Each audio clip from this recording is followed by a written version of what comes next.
మైవీ theatres ప్రేక్షకులకు అందరికీ నమస్కారం. ఎండీ సార్కి బెయిల్కి సంబంధించిన అప్డేట్ ఇది. ఎండీ సార్ బెయిల్ కోసం అనేది మనము 15 రోజుల క్రితమే అప్లై చేసాము. కానీ కొన్ని కారణాల వల్ల 2 రోజుల క్రితమే దానికి నెంబర్ అనేది వచ్చింది. అలానే నిన్నదా దానికి హియరింగ్ అనేది వచ్చింది. ఓకేనా. ఆ హియరింగ్లో యాక్చువల్గా డిఎస్పీ గారు కౌంటర్ అనేది ఇవ్వాలి. అలా కౌంటర్ ఇస్తేనే బెయిల్ అనేది శాంక్షన్ అవుతుంది. డిఎస్పీ ఏం చేశారంటే కౌంటర్ ఇవ్వకోకుండా సైలెంట్గా ఉన్న దానివల్ల బెయిల్ అనేది నెక్స్ట్ మంత్కి పోస్ట్ పోన్ చేశారు. I mean to say hearing అనేది నెక్స్ట్ మంత్కి పోస్ట్ పోన్ చేశారు. సో ఆ నెక్స్ట్ మంత్ హియరింగ్లో చాలా హాలిడేస్ ఉండడం వల్ల ఇబ్బంది అవుతుంది. ఈ లోపల మనకి ఎండి సార్ మనకి మైవీ థియేటర్స్ మీద ఉన్న కేసు వచ్చి 90 రోజులు పూర్తయ్యేది కూడా ఉంది. కాబట్టి ఆ హియరింగ్ మాత్రం మనం చేతిలో పెట్టుకున్నామంటే ఈ 90 రోజుల్లో సార్ బయటకు వచ్చే విషయం అనేది ఇబ్బందిగా మారుతుంది. కాబట్టి మనం బెయిల్ అనేది విత్డ్రా చేసుకున్నాం. ఓకేనా. ఇది ఫస్ట్ పాయింట్. నెక్స్ట్ ఏంటంటే ఎలా అయితే మనం ఇన్ని రోజులు ఓపిక్గా ఇన్ని రోజులు మనల్ని సపోర్ట్గా కంపెనీకి సపోర్ట్గా ఎండి సార్ సపోర్ట్గా మీరు అందరూ ఉన్నారు. సేమ్ అలానే ఈ 90 రోజులు పూర్తయి ఎండి సార్ బెయిల్ వచ్చేంత వరకు కూడా మీరు అందరూ కూడా ఇదే ఓపికకు ఇదే సపోర్ట్గా ఉండాలని నేను కోరుకుంటున్నాను. ఎందుకంటే మన ఐకమత్యమే మన కంపెనీని మన ఎండి సార్ని అందరినీ కాపాడుతుంది. ఫ్యూచర్ అనేది మైవీ థియేటర్స్ చేతుల్లోనే ఉంది. ఇది అందరూ కూడా మీరు గమనించవలసిందిగా కోరుతున్నాను. గవర్నమెంట్ ఇంత ప్రెషర్ ఇస్తుంది అంటే మన దగ్గర నిజాయితీ లేకపోతే ఇంత ప్రెషర్ అనేది ఎందుకు ఇస్తుంది అని ఆలోచించండి. ఇంకోటి ఏంటంటే ఇంత ఐకమత్యం ఎవరి దగ్గర ఉండదు. ఇప్పుడు రాజకీయ నాయకులు తీసుకోండి. ఈరోజు ఈ పార్టీకి ఈ మీటింగ్కి వెళ్తారు ప్రజలు, ఇంకొకరు పిలిస్తే ఆ పార్టీ మీటింగ్కి వెళ్తారు. అలా షఫలింగ్ అనేది ఉంటుంది.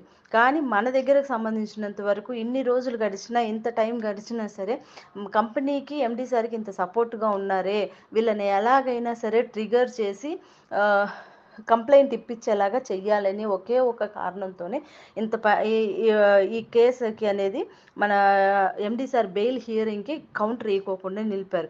ఈ 5 రోజులు అనేది పోలీసులకు ఎంత కీలకమైన విషయమో అలానే ఎండి సార్ బయటికి రావడానికి కూడా ఇది అంతకంటే ఎక్కువ కీలకమైన విషయం.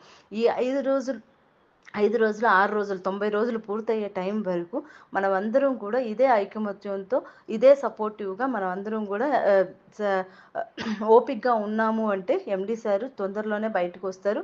ఆ తర్వాత మన కంపెనీని ఆయన ఎలా నడుపుతారు, ఎలాంటి ఆలోచనలో ఉన్నారనేది మనకి ఆయన వాయిస్ ద్వారానే వినిపిస్తారు. కాబట్టి ఇదే మాట నేను మళ్ళీ చెప్తున్నాను.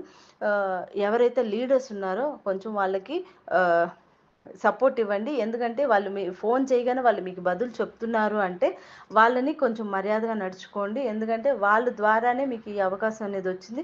మీరు అమౌంట్గా ఆలోచిస్తున్నారు, నేను కాదంటలేదు. కానీ వాళ్ళకి అది ఒక బర్డన్గా ఇది చేయకోకుండా చూడండి. ఇంకోటి ఏంటంటే మీ అమౌంట్ అనేది ఎక్కడికి పోదు, ఏదో ఒక రూపంలో మీ దగ్గరకు అనేది చేరుతుంది. అలానే ఇంకోటి ఏంటంటే లేదు ఇలానే చెప్తున్నారు, మార్చి చెప్తున్నారంటే ఒకటి కంప్లైంట్ ఇస్తే మీరు ఈఓడబ్ల్యూ దగ్గరనే డైరెక్ట్గా అమౌంట్ తీసుకోవాలి తప్ప ఆ ద్వారా ఆ కేసు ఎప్పుడైతే పూర్తవుతుందో అప్పుడే మీరు పేమెంట్ తీసుకుంటారే తప్ప మనకి మధ్యలో వచ్చే పేమెంట్స్ అన్నీ కూడా మీకు రావు. మెయిన్ ఏంటంటే ఎంత కాలమైనా సరే, ఎన్ని రోజులైనా సరే, ఎన్ని సంవత్సరాలైనా సరే కంపెనీనే పేమెంట్ ఇస్తుంది తప్ప గవర్నమెంట్, పోలీస్ డిపార్ట్మెంట్ ఇదేది పేమెంట్ ఇవ్వదు. దానికోసమే అదే మనం ఓపిక్గా ఉన్నాం అనుకోండి, ఎండి సార్ బయటికి రాగానే బిజినెస్ డెవలప్మెంట్ చేసుకొని మన పేమెంట్స్ అనేవి మనం హ్యాపీగా తీసుకోవచ్చు. ఇది ఒకటి మీరు గమనించవలసిందిగా కోరుతున్నాను. అలానే దయచేసి నెగిటివ్గా ఆలోచించడం వదిలేయండి. అందరూ పాజిటివ్గా ఆలోచించండి. అంతా మంచి జరుగుతుంది. భవిష్యత్తు మన చేతుల్లో ఉంది. మన భవిష్యత్తు మన చేతుల్లోనే ఉంది.